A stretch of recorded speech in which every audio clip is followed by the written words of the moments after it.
Twins బాధితులకు శుభవార్త. హైదరాబాద్ లో కన్సల్టేషన్ మరియు 3,500 రూపాయల colour Doppler test Avis hospitals లో ఉచితంగా పొందండి. Hi viewers, India's largest digital media network Suman టీవీకి స్వాగతం. ప్రస్తుతం మనతో ఉన్నారు సోషల్ యాక్టివిస్ట్ లావణ్య గూడెలి గారు. నమస్తే అండి. నమస్తే అండి.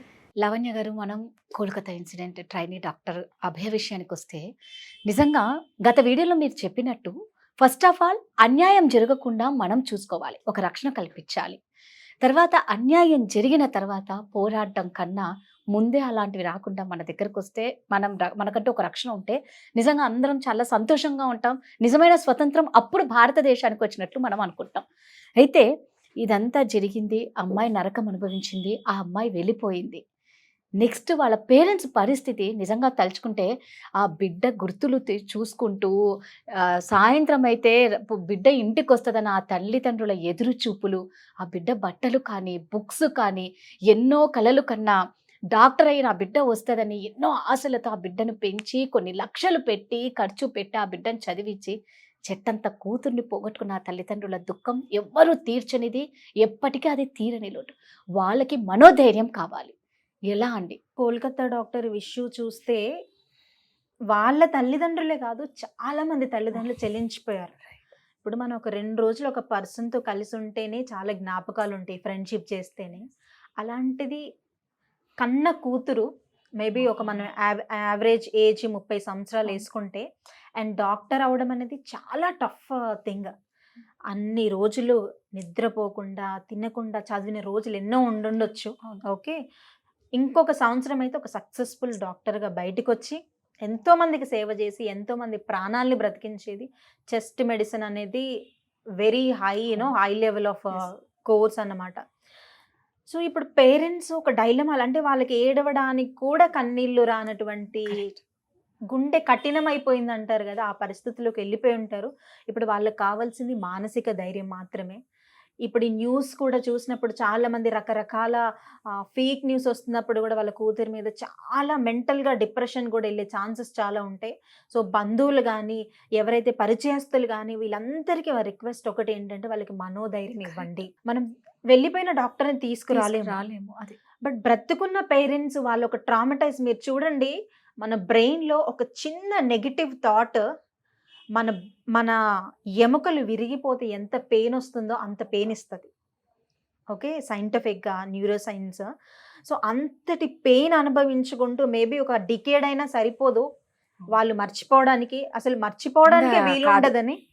బికాస్ ఎన్నో జ్ఞాపకాలు చిన్నప్పటి నుంచి కూడా కూతుర్ని పెంచుకొని, బికాస్ అమ్మాయిలు అంటేనే చాలా అపురూపంగా ప్రేమగా, ఇంటికి మహాలక్ష్మి, చదువుల తల్లి సరస్వతి, ఈవెన్ భారత మాత అమ్మాయి, ఒక విమెన్గానే మన కంట్రీని కూడా రిప్రజెంట్ చేస్తున్నాము. సో అలాంటి పరిస్థితులు ఉన్నప్పుడు చాలా కఠినంగానే ఉంటుంది, అసలు మర్చిపోలేరు. తినడానికి తిండి కూడా లోపలికి వెళ్ళిన పరిస్థితి ఉంటుంది. బట్ ఆ తల్లిదండ్రులకి మనము చేతులెత్తి ఒకటే రిక్వెస్ట్ ఏంటంటే, మీరు ధైర్యంగా ఉండండి. దయచేసి మీ కూతురులాగా ఇంకొకరికి జరగకుండా చూసుకునే బాధ్యత గవర్నమెంట్స్ది, కామన్ ప్రజలది కూడా, మనందరిది కూడా.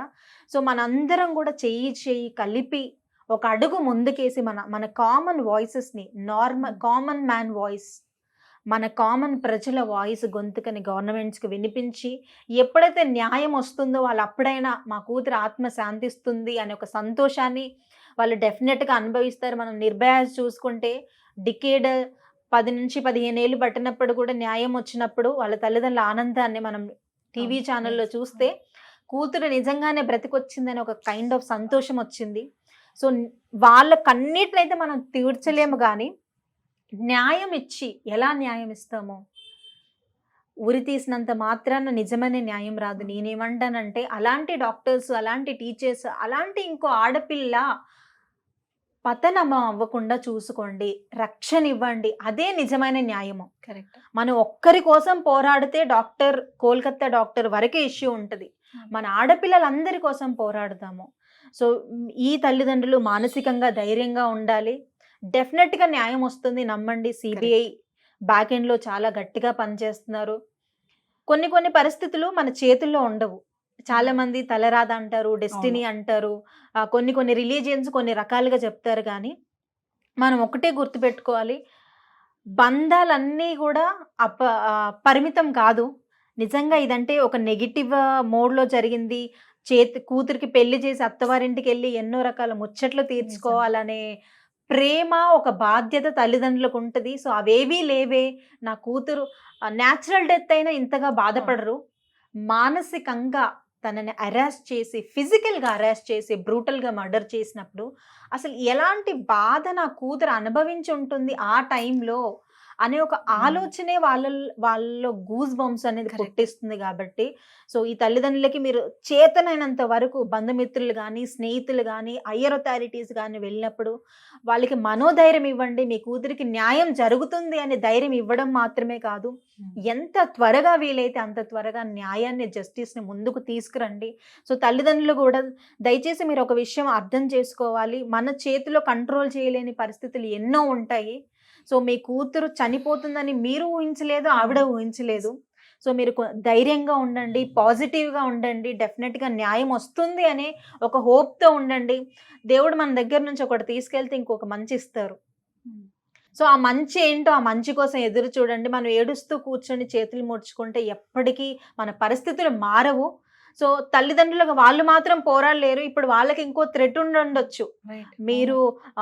మీరు చూసినవన్నీ అబద్ధం అని చెప్పండి, లేదా సూసైడ్ అని చెప్పండి, లేదంటే మీకు ఇన్ని రకాల బంగ్లాలు, కార్లు ఇస్తాము. 2 రకాలుగా, ఒకటి థ్రెట్ చేయొచ్చు, లేదంటే ఒకటి ఆశ చూపించి మీ ప్రాణాలను తీస్తామన్నప్పుడు ఏ తల్లిదండ్రులను ఒప్పుకుంటారు కదా.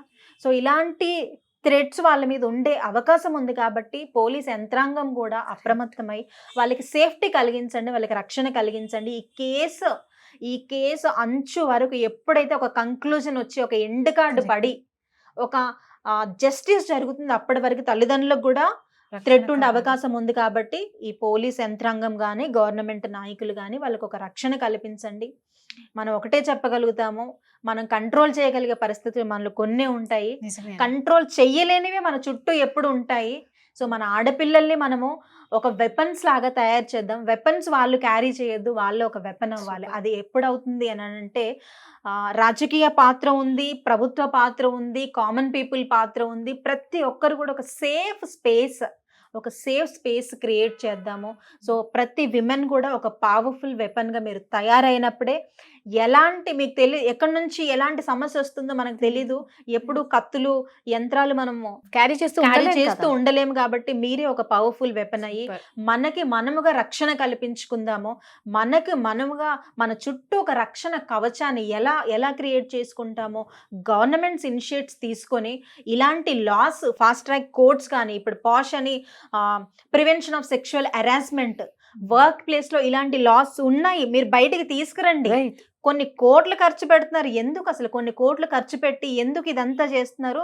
ఇలాంటి ఇప్పుడు మనం చూస్తే చాలా మంది కార్పొరేట్ లో కూడా ఇప్పుడు చాలా మంది ట్రైనర్స్ ని పిలుస్తున్నారు. మీరు పాష్ మీటింగ్స్ చేయండి మా కంపెనీస్ లో అండి. ఇంతసేపు నిద్రపోయారా? ఎందుకు పాష్ కమిటీస్ లేవు? గవర్నమెంట్ లో కానీ, ప్రైవేట్ లో కానీ, ప్రతి కంపెనీలో, చిన్న తరహా కానీ పెద్ద తరహా కంపెనీలో పాష్ ప్రివెన్షన్ ఆఫ్ సెక్షువల్ హెరాస్మెంట్ ఈ కమిటీస్ అనేవి 100% ఉండాలి. వీటిలో ఎవరు ఉంటారు? బయట నుంచి వచ్చే మేధావులే ఉంటారు, ఇంటర్నల్ కమిటీ ఉండరు. సో వాళ్ళు ఉన్నప్పుడు ఇక్కడ జరుగుతున్న లూప్ హోల్స్ ఏంటో తెలుస్తాయి కదా. నేను ఇప్పుడు నా కంపెనీలో పనిచేసినప్పుడు నేను ధైర్యంగా బయట వాళ్ళకి నా కేసుని చెప్పుకోగలుగుతాను. కానీ ఇంటర్నల్గా ఎలాంటి థ్రెట్ వస్తుందో, ఎవరు నా జాబ్ తీస్తారో అని ఒక మోడ్లో ఉంటాను. సో ఇవన్నీ తీసుకురండి. మీరు 1000 కోట్లు, ఈవెన్ సెంట్రల్ గవర్నమెంట్ కూడా, మన ప్రశ్న ఇప్పుడు సెంట్రల్ గవర్నమెంట్లో కూడా కొన్ని 1000 కోట్లు బేటీ పడావో, బేటీ బచావో అని అంటున్నారు. అసలు బేటీకి రక్షణ లేనప్పుడు మనం చదువుకొని కూడా ఏం లాభం? చదువుకున్న డాక్టర్ ఏమైంది పాపం? మనకి రక్షణే లేనప్పుడు చదువుకొని కూడా బయటకు వస్తే ఏం లాభం? సో అమ్మాయిలు, అడల్ట్స్ కానీ ప్రతి ఒక్కరు అప్రమత్తంగా ఉండండి. మనకి ఎక్కడి నుంచి ఎప్పుడు ఆ పాతకాలంలో చూస్తే జంతువులు వెంటాడేవి. జంతువుల బారి నుంచి కాపాడుకోవడానికి ఆడవాళ్ళు కానీ, మగవాళ్ళు కానీ ఎల్లప్పుడూ పరిగెత్తడమే. ఇప్పుడు మనం ఏదవుతుంది, డిజిటల్ వరల్డ్లో ఉన్నాము, మనం టెక్నాలజీ వరల్డ్లో ఉన్నప్పుడు కూడా ఎక్కడి నుంచి నిన్న చూస్తే ఒక ఆటో డ్రైవరు రైడ్ క్యాన్సిల్ చేసినందుకు రోడ్డు మీద అమ్మాయిని స్లాబ్ చేశాడు. అంటే ఒక అమ్మాయిని ఎక్కడైనా, ఎవరైనా, ఎప్పుడైనా కొట్టొచ్చని ఒక స్వాతంత్రం జనాలకి. సో ఎలాంటి లాస్ ఉన్నాయి, మనం ఆ చట్టాలని ప్రశ్నించుకోవాల్సిన అవసరం ఎంతైనా ఉంది. సో గవర్నమెంట్స్ ముందుకు రండి, ఇలాంటి లాస్ ని తీసుకురండి, అప్పుడే అమ్మాయిలకి నిజమైన రక్షణ, నిజమైన సేఫ్టీ క్రియేట్ అవుతుంది. కరెక్ట్ గా చెప్పారు లావణ్య గారు. నిజంగా చట్టాలు పేరుకున్నాయి తప్ప ఒకటి అమలులో లేకపోవడమే ఈరోజు మన భారతదేశంలో అఘాయిత్యాలు, అన్యాయాలు, అక్రమాలు జరుగుతున్నాయి. ఒక్కసారి ఆ చట్టాలను తెచ్చిన చట్టాలను అమలుపరచండి, ఇలాంటివి దారుణాలు జరగకుండా ఉంటాయి. మళ్ళా ఒకటే కోరుకుంటాం, ఆ డాక్టర్ తల్లి ఆత్మకు శాంతి చేకూరాలని, ఆ బాధిత కుటుంబానికి న్యాయం చేకూరాలి, అదేవిధంగా తల్లిదండ్రులకు మనోధైర్యాన్ని ఇవ్వాలని ఆ భగవంతుని కోరుకుంటాం. థ్యాంక్ యూ అండి.